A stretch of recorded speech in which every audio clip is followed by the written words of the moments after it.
The Extreme Event is a program brought by the National Academy of Sciences. Its intended purpose is to try and draw up interest and education for resilience in the event of disasters.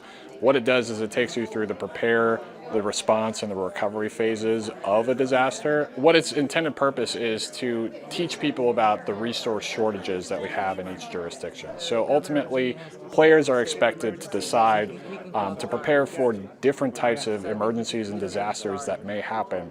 They do this by understanding what hazards face their jurisdiction, and in this game they won't know what's going to happen because in a disaster more smaller emergencies happen and they have to respond accordingly to those. So ultimately these people and the participants today should understand that even though it might be a hurricane, it might be an earthquake, there are hundreds of other smaller things that are pulling resources away to ultimately try and build that resilience to a disaster and give people the understanding that even though we have first responders, we have local and federal government, they may not be there to help you when you absolutely need this. And this really encapsulates that and really shows you in a very controlled environment what those resource shortages look like. We have volunteers who are trained to deliver this, and we work very closely with our partners over at the National Academy of Sciences to ensure that the delivery of this goes far and wide and hopefully touches as many people as we can in the future.